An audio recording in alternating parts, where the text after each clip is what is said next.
Olá pessoal, tudo bem? Hoje o assunto aqui é sobre depressão. No futuro eu vou falar com mais detalhes, tá bom? Hoje eu só quero me deter em alguns pontos aqui. Dizem que é a doença do século, né?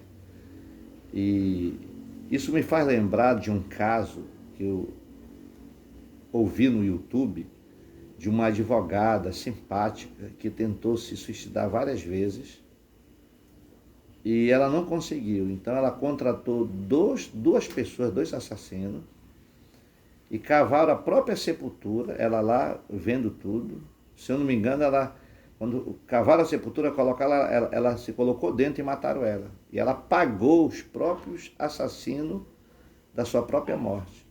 Seu nível de depressão é horrível. A pessoa chegar nesse ponto, nesse nível, né?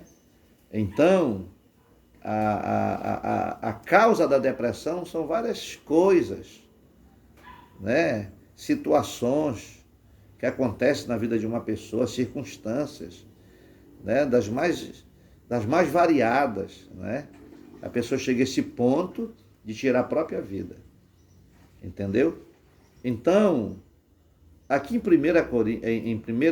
Reis, capítulo 19, tem a história do profeta Elias. E eu já vi várias pessoas pregarem, ensinarem que ele estava de depressão. Eu tenho minhas dúvidas, respeito qualquer opinião, tá bom? Tudo que eu falo aqui eu respeito qualquer opinião, entendeu? Mas dá de entender que foi uma batalha tão espiritual, porque antes do capítulo de 1 Reis 19, Elias, um grande homem de Deus, que fez um grande feito, Deus fez através das mãos dele, que matou todos os profetas de Baal. Porque Acabe e Jezabel, sua esposa, vinham matando os profetas, havia uma miséria toda, entendeu? E eu costumo dizer que depois de uma grande batalha, vem um grande contra-ataque. E ela mandou um mensageiro, já no capítulo 19, que é o capítulo da depressão, que queremos colocar aqui assim, que dizem, né? Mandou um mensageiro que ia mandar matar ele. Ia matar ele. Não ia nem mandar ou ia matar ele. E a Bíblia começa a falar que Elias teve medo. E esse medo foi uma situação que foi levando ele uma depressão profunda que foi desenvolvendo no seu organismo, nas suas emoções, que afeta o nosso organismo, né? Que ele pediu a morte para si. Já pensou? O profeta número 1. E quando eu falo de Elias, eu costumo dizer, para falar do homem desse, dos seus defeitos, tem que lavar a boca com que boa, com sabão, deixar de molho a língua, porque quem sou eu para criticar um profeta desse? Eu não entendo tudo o que aconteceu ali, né? A gente é limitado, depende muito à medida que o Espírito Santo vai revelando para a gente. Então, e hoje o que eu quero trazer aqui é a revelação que Deus me deu, como que Deus curou e libertou Elias. Uma revelação pessoal, há mais de 20 anos que Deus me deu isso, nesse texto, né? É uma coisa pessoal que Deus me revelou, estou compartilhando com você. Então, Deus mandou o anjo para dar comida para ele, para fortalecê-lo. Depois, a primeira vez que Deus falou com ele, falou assim: que fazes aí, Elias? Veja só o que Deus disse: que fazes aí, Elias? Deus não chegou lá abraçando ele, cheirando ele, coitadinho do meu filho, que tá quase para morrer, está se escondendo. Não, Deus falou: que fazes aí, Elias? Interessante essa expressão. Aí ele falou: fui zeloso pela tua causa, e papapá, e ppp, popopô. Aí Deus falou assim: vai para o monte, Elias. Está lá na Bíblia, tu pode ler lá, você pode ler. Aí, quando ele estava lá no monte, veio um grande vento, Deus não estava no vento, veio um grande terremoto, Deus não estava no terremoto, e de repente veio uma brisa suave. Uma brisa. E eu costumo dizer também que quando a gente está assim nessa situação difícil, tá tudo, o céu está de bronze, está tudo ruim, tribulação, angústia, a gente quer um fogo, um toque, o Deus do terremoto, o Deus do fogo. Mas Deus não estava, Deus dá numa brisa e, a linguagem atualizada, sussurrou nos seus ouvidos. Entendeu? E Deus perguntou de novo: que fazes aqui, Elias? Ah, eu fui zeloso, repetiu a mesma conversa. Ele estava no ciclo, né, da mesma conversa, aquela mesma coisa, aquele medo, né? Aí no versículo 15, se eu não me engano, Deus não respondia quando ele falava assim, não respondeu nenhuma vez. Deus falou assim, no versículo 15, se eu não me engano, diz assim: Elias, volta para o caminho, para o deserto, lá para Damasco. Olha só, volta para o caminho, quer dizer que ele saiu do caminho. Ou seja, aquilo que ele deveria fazer, ele não fez. Ele saiu do caminho. Por quê? Porque teve medo da mensagem de Jezabel, que queria matar ele. E Deus fala, volta para o caminho e unge o rei, eu até anotei para não esquecer aqui, Jeú, rei de Israel, unge Azael, rei da Síria, e unge o profeta Eliseu no teu lugar. Porque se o primeiro rei não matar, ele disse, não matar, o outro mata, se não matar, tu mata. Então aqui, Deus não mandou, entenda, eu não sou contra ir para o psicólogo, todas essas ajudas, eu não sou contra.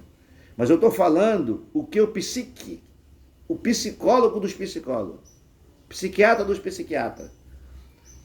Aqui é Deus tratando diretamente com Elias e isso nos ajuda. Deus não entrou na conversa de Elias. Deus disse, volta para o caminho. Escute aqui o que Deus me falou há mais de 20 anos atrás.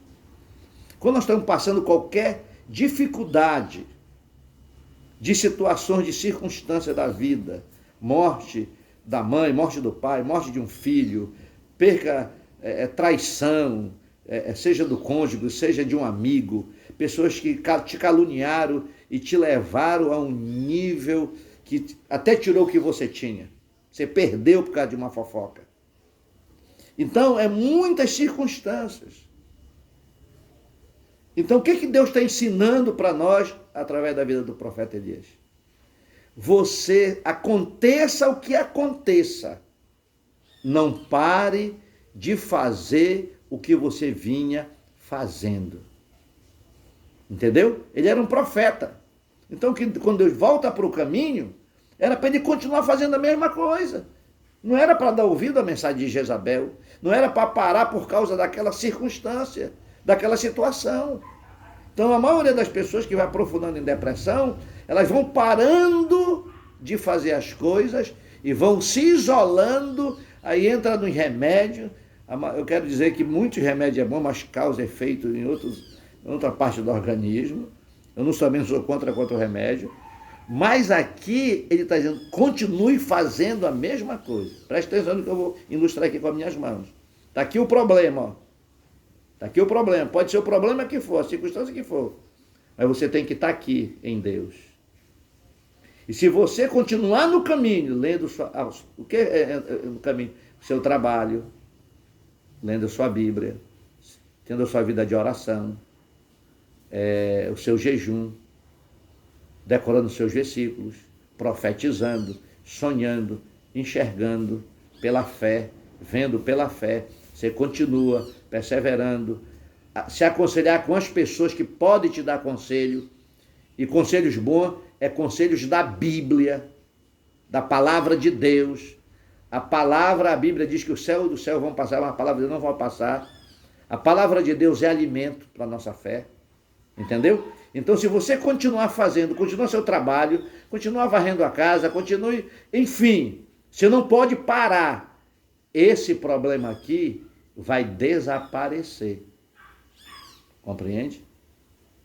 Então, a palavra que Deus ensinou para Elias, continue fazendo a mesma coisa, mesmo quando a vida estiver difícil, mesmo quando você estiver sendo ameaçado, mesmo quando você perdeu tudo, mesmo que você foi traído de uma maneira trágica, continue fazendo a mesma coisa. Por quê? Porque vai passar. Deus é conosco. A palavra de Deus diz, Diz que é para a gente não ter medo. Não temas porque estou contigo. Alguém já disse que tem 366 vezes não temas, porque tem um ano bissexto. Então, para cada dia tem não temas porque estou contigo. Não temas porque eu sou teu Deus. Não temas porque eu que te fortaleço. Não temas porque eu sou teu pastor. Não temas porque eu que te ajudo. Não temas porque eu sou teu conselheiro. Não temas porque eu sou Deus que supra as necessidades. Não temas nem a morte, porque eu venci a morte. Entende? Jesus disse no capítulo 14 de João, versículo, ele disse essas palavras. Ele estava próximo de ir para a cruz. Ele disse: não tenha medo, não temorize o vosso coração. Crede em Deus, crede também em mim. Então, essa é a palavra que Deus me deu. Seja o problema que for, você tem que continuar fazendo a mesma coisa. Perseverar, insistir, mesmo sem sentimento, mesmo que a alma esteja toda escangalhada, como diz o paraense, toda bagunçada de sentimento, sentimento de morrer, sentimento de desistir, isso é sentimento. 2 Coríntios 5,7 a Bíblia diz: andamos por fé e não pelo que vemos. Agora, se você tem fé de ir no psicólogo, vá e ouça os conselhos, porque muitas vezes a depressão é causa, minha esposa já me falou, é os hormônios, alguma coisa no organismo, entendeu? Isso também é de Deus, entendeu? Não vá ficar aí morrendo e sofrendo, beleza? Que Deus te abençoe, e você que está me ouvindo nessa situação, eu desfaço sobre a sua vida toda a cadeia, toda a peia, toda a amarra, toda influência contrária, eu repreendo e declaro sobre você a cura, a saúde e a libertação, em nome de Jesus. E quero dizer para você que Deus é bom demais. Te amo.